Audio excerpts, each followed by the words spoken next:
제자라는 것은 뭐죠? 스승님이 계시고 그 스승의 모든 것을 이어받는 사람을 제자라고 그러죠.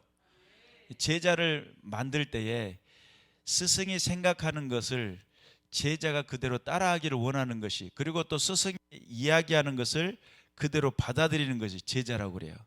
그러면 예수님이 우리를 제자 삼으셨다, 그리고 나는 예수님을 스승으로 모시는 제자가 되었다라고 하는 그 의미 속에는 예수님이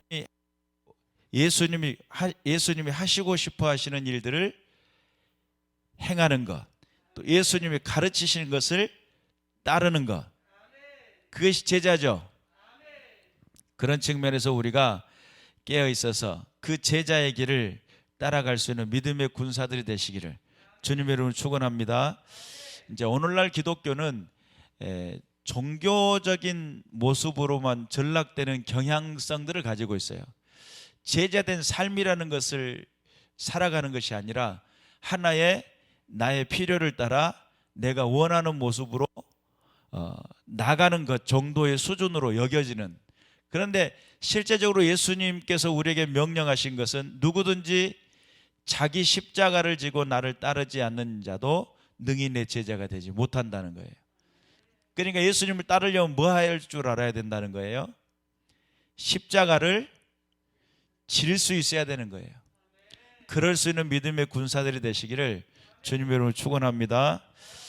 그래서 우리의 나아갈 바를 명확하게 알고 내가 예수님을 따른다라고 하는 개념은 내가 짊어질, 나에게 해당되는 십자가가 있다는 사실을 깊이 깨닫고 그 일들을 감당할 수 있는 믿음의 군사들이 되시길 바랍니다.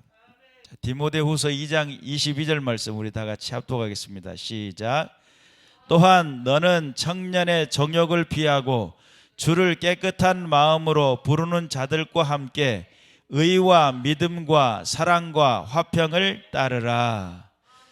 아멘. 우리가 하나님 앞에 제자된 삶을 살아간다라고 할 때 단순히 십자가를 지고, 그러니까 십자가가 막연하잖아요. 지금은 십자가 진다고 하면 큰일 나요. 그때 당시 십자가는 예수님이 우리를 향해서 희생의 십자가였고, 오늘날 우리가 예수님을 따라간다라고 할 때 지금 막 십자가 만들어 가지고 짊어지고 그런 개념이 아니고 내게 주어진 사명이라는 거, 그 사명을 향해 감당하려고 할 때에 우리에게 근절할 것은 뭘까라고 했을 때, 오늘 이 본문에 우리가 읽었던 또한 너는 청년의 정욕을 피하고 그랬어요. 정욕이라고 하는, 에피디미아라고 하는 이 정욕은 속에서부터 일어나는 그런 욕심들이죠. 이런 것들을 피하고 주를 깨끗한 마음으로 부르는 자들과 함께 라고 하는, 여기 주를 깨끗한 마음으로 부르는 자들이 누구예요? 성도님들이죠. 그러니까 세상을 살아가는 동안에 세상 사회 친구가 있고 또 예배당에서 교회 친구가 있고 이래요. 그런데 명확히 알아야 될 것은 세상 친구들은 실제적으로 가는 길이 달라요. 세상 친구들은 그들은 결론이, 예수를 믿지 않으면 결론이 어디예요? 지옥이죠.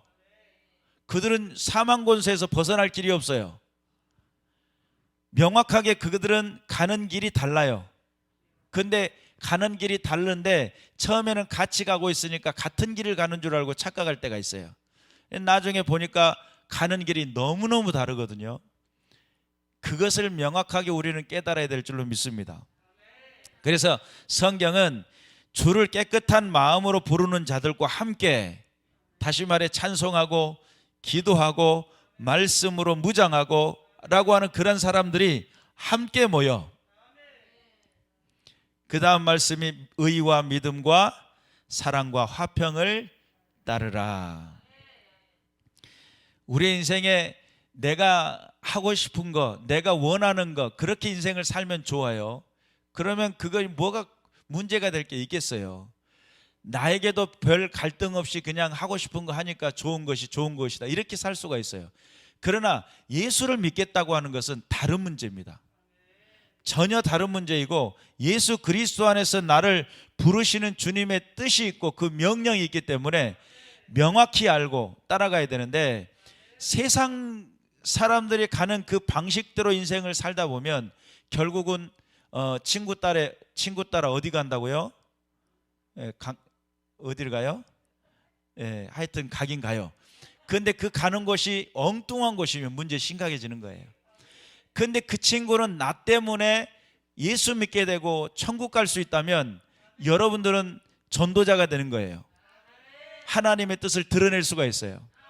지금은 좋자고 좋으니까 늘 만나고 좋아하니까 그것이 전부인 것 같지만 인생에 그게 다 전부가 아니란 말이에요. 여러분, 젊으니까 나는 오래 살 것이고 난 늙었으니까 나는 빨리 죽을 것이다. 거기에는 태어나는 데는 순서가 있지만 죽는 데는 순서가 없어요. 우리 김방 권사님이 지금 80세가 훌쩍 넘었는데 지금 김방 권사님이 여기 있는 사람은 더 오래 살 수도 있을지 몰라요. 그건 이제 가능성이니까. 더 오랫동안 살고 있으면서 왜 젊은 놈이 먼저 가버렸네 이럴 수도 있다 이 말이에요. 그런데 우리가 알아야 될 것은 내가 젊으니까 기회가 많을 것이다. 물론 기회는 있어요. 그런데 그 기회가 주어졌을 때에 정확히 알고 의와 믿음과 사랑과 화평을 따르는 제자된 삶의 분명한 방향이 있으시기를 주님의 이름으로 축원합니다. 히브리서 12장 14절 말씀 우리 다 같이 합독하겠습니다. 시작. 모든 사람과 더불어 화평함과 거룩함을 따르라. 이것이 없이는 아무도 주를 보지 못하리라. 제자된 삶의 길에 있어서 명확한 길이 있어요. 방향이 있어요. 군인이 되면 군인으로서의 지켜야 될 의무가 있고 방향이 있어요. 여러분 휴가 나왔다 해가지고 막 모자 삐딱하게 쓰고 막 길거리 가다가 헌병한테 잡혀가요. 그래서 제자라고 하는 하나님의 백성으로서 부름받은 백성들은 하나님 앞에서 명확하게 지켜야 될 선이 있어요. 내 기분 내키는 대로 막 가가지고 막 머리채 잡고 네가 낫나 막 이렇게 싸울 문제가 아니에요. 성경은 뭐라고 그래요? 화평함과 거룩함을 따르라. 화평함은 말 그대로 다투지 말란 뜻이죠. 내가 기분이 나쁘다게 해가지고 막 함부로 하는 것도 아니고 여기서 화평을 만드는 사람은 정말 힘든 일을 하는 거예요. 왜냐하면 화평하려고 하다 보니까 참고 인내하는 것이지 안 그럴 것 같으면 어떻게 돼요? 간제비 눈 떠가지고 그냥 아주 그냥 독한 말 갖다 써다 붓고 막 머리 잡든지 막 내 눈에 눈물 나면 너는 피눈물이 날 것이다 막 저주하고 막 이렇게 인생을 살아가야 돼요. 그런데 성경은 그것을 이야기하는 게 아니에요. 화평하라는 거예요. 그리고 또 거룩함을 따르라는 거예요. 거룩함이라는 게 하기오스는 이 거룩이라는 것은 우리가 본래적으로 거룩할 수 있는 존재는 아니에요. 그럼 우리가 거룩해질 수 있는 방법이 그 단어 안에는 봉헌된이라는 뜻이 들어있기 때문에 하나님 앞에 드려지는 삶. 여러분 내가 내 마음대로 인생을 살면 그것이 거룩한 삶이 아니고 하나님 앞에 드리는 삶을 살면 그것이 거룩해지는 거예요. 비록 나는 좀 부족하고 좀 덜 떨어졌어도 하나님 나라를 위해 하나님의 교회를 위해 헌신을 다짐하고 주 앞에 드려지려고 노력했더니 하나님이 그러한 삶을 거룩함으로 봐요.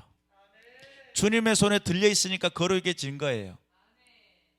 하나님 입장에서 보시는 거룩임을 깨달으시기를 주님의 이름으로 축원합니다. 에베소서 4장 13절에서부터 14절 말씀 우리 다 같이 합독하겠습니다. 시작.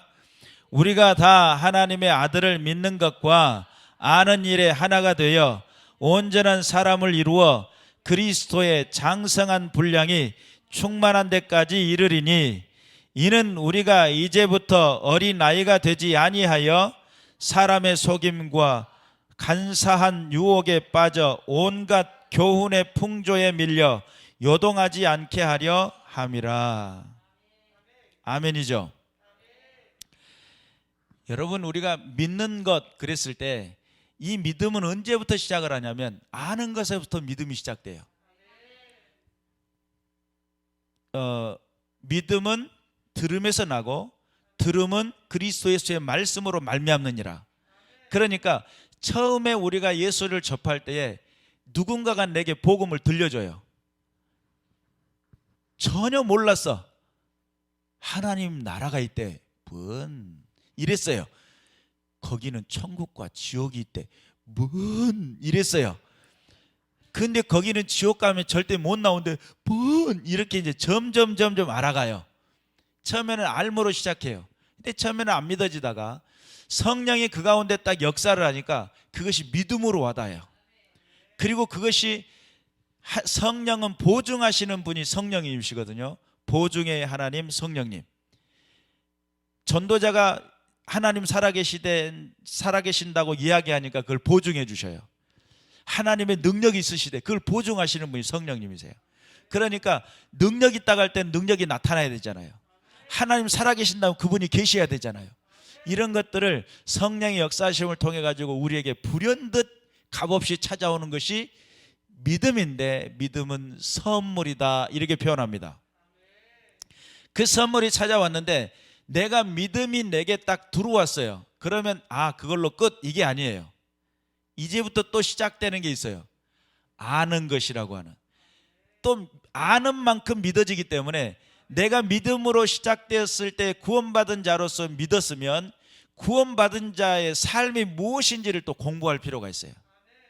하나님 나라가 있대. 그곳에 그곳에 천국이래. 하나님께서 우리를 다스리신대 라고 여러 가지 많은 이야기를 들었는데, 이제는 새로워지는 시대가 있음을, 내가 예수 그리스도를 믿고 새로운 이전 것은 지나갔으니 보라 새 것이 되었도다 라고 하는 새로운 삶에 대한 이야기를 또 배울 필요가 있어요. 그리고 그 삶이 또 다른 믿음으로 역사가 되어져요. 그러니까 믿음은 암과 더불어 계속 굴러가게 돼 있어요. 알고 믿고 믿고 알고 알고 믿고 믿고 알고, 이것이 계속 돌아가게 돼 있어요. 그런데 믿고 덜크덕 믿고 이렇게 그러면 항상 절어요. 아는 것과 믿음은 같은 방향으로 같은 스텝으로 나가야 돼요. 근데 알기만 알고 믿지를 않는 사람이 있어요. 그러면 절겠죠. 그리고 믿기만 한다고 하고 알기를 거부해요. 그러면 그 사람 또 절어요. 어느 순간에는 열정적인 믿음을 이야기할 수도 있는데 어떤 순간에는 완전히 그분의 뜻과는 상관없는 엉뚱한 것을 할 때가 있어요. 이게 몰라서 그래요. 이걸 또 조금 속상한 말로 표현하자면 못 배워서 그래요. 안 가르쳐 준 거야, 누가.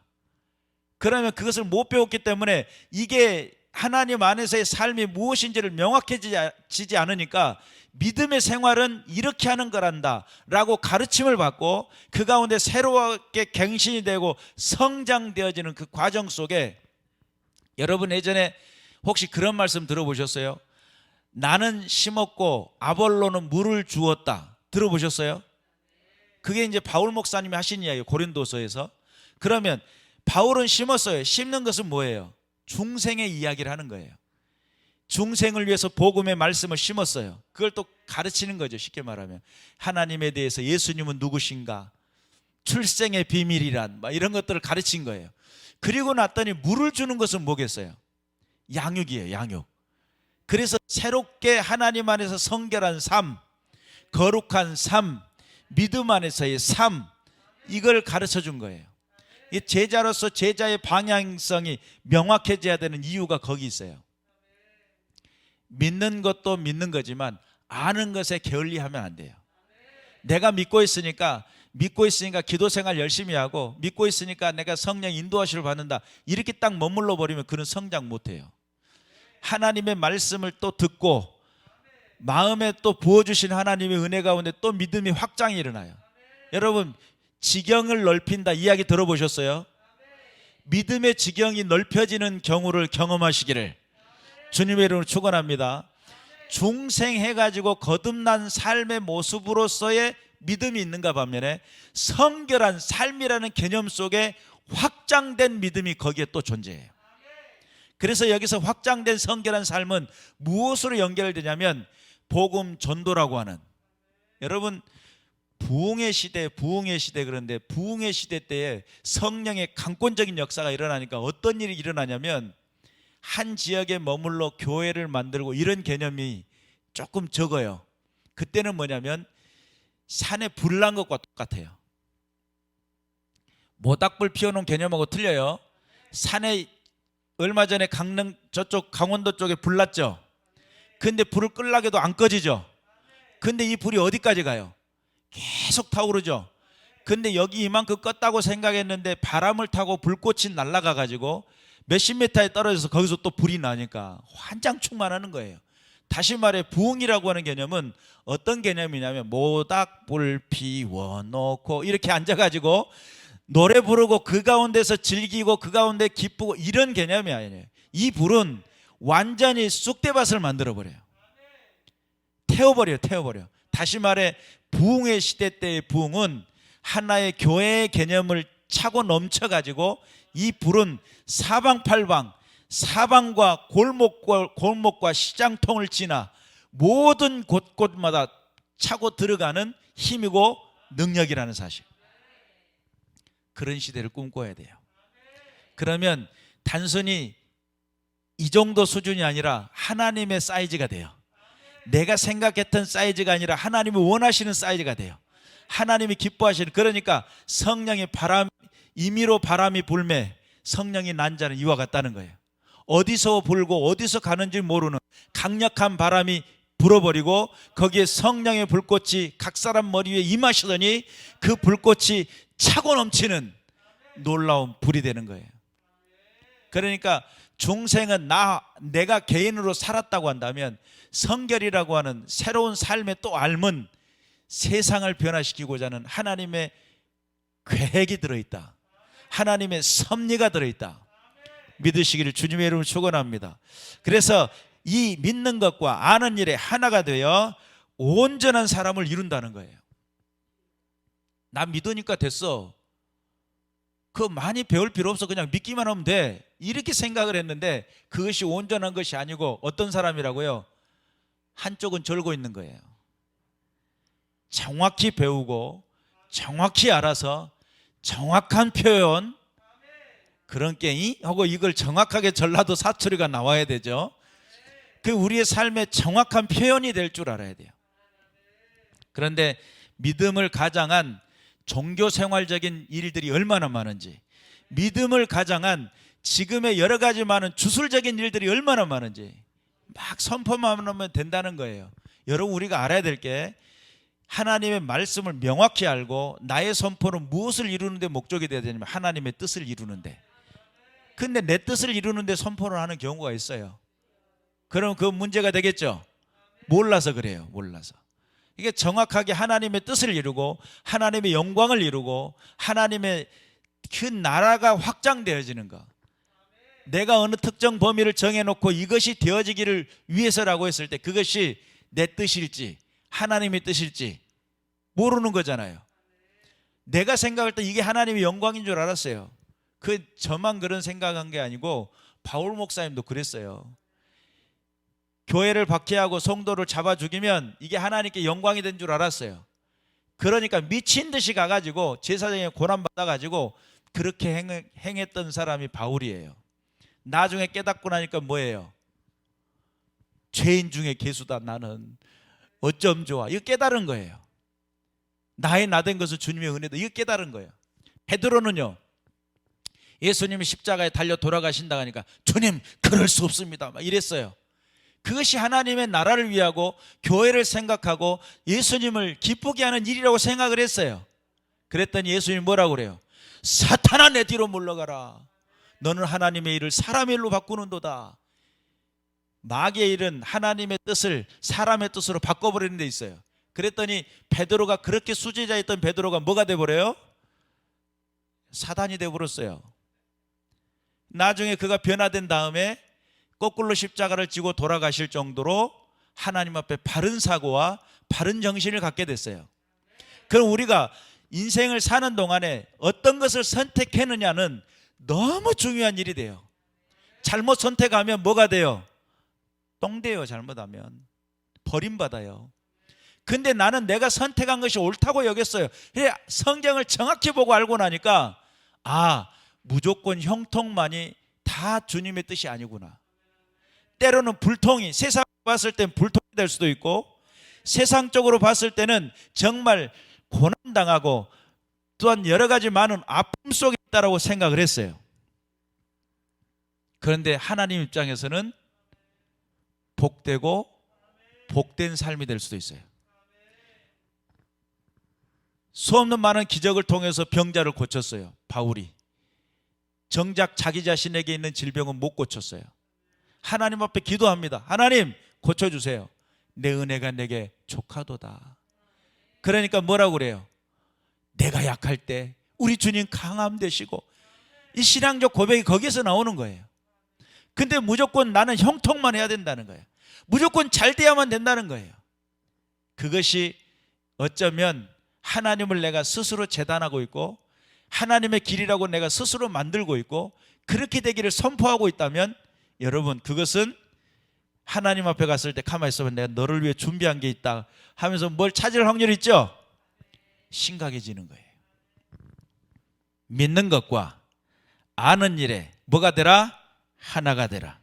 온전한 사람을 이루어 그리스도의 장성한 분량이 충만에 이르도록, 우리가 그리스도의 장성한 분량에 이르도록 위해서는 내가 믿고 배우고 믿고 배우고를 계속적인 반복이 되어져야 돼요. 이는 우리가 이제로부터 어린아이가 되지 아니하여 사람의 속임수와 간사한 유혹에 빠져 온갖 교훈의 풍조에 밀려 요동하지 않게 하려 함이라는 거예요. 그래서 우리가 이 땅에 분명히 깨달아서 하나님이 기뻐하시는 은혜의 삶이 무엇인지 깨달으시길 바라고, 악한 영 어둠의 권세는 우리에게 풍조라는 것은 문화를 말해요. 세상 풍조는 문화를 말하고 세상적인 돌아가는 모든 풍속을 말해요. 그리고 우리에게 그런 것들로 우리에게 다가와서 우리를 공격해요. 그리고 우리에게 다가와서 유혹을 해요. 넘어지게, 하나님의 뜻을 거스릴 수밖에 없도록. 여러분 정신 차려야 됩니다.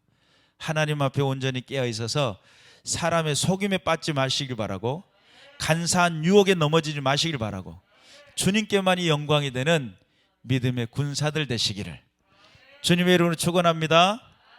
그래서 제자의 길이라고 하는 것은 명확한 방향이 있어요. 대충 내가 하고 싶은 대로 막 하고 있으면 그 사람은 선생님이 앞에서 수업하고 있는데 해찰 파고 있잖아요. 똑같은 거예요. 수업하다가 해찰 빨면 어떻게 되죠? 분필 날아가죠. 분필만 날아가도 정신 못 차리면 뭐가 또 날아가요? 분필 지우개 날아가죠. 네, 날아갑니다. 그러니까 명확하게 하나님의 뜻을 분별하고 주님의 영광을 드러내는 믿음의 군사들 되셔서 오직 주님의 은혜를 따라 그 은혜를 갚는 시대정신이 가득 찬 이 시대 속에 쓰임받는 믿음의 군사들 되시기를 주님의 이름으로 축원합니다. 기도하겠습니다.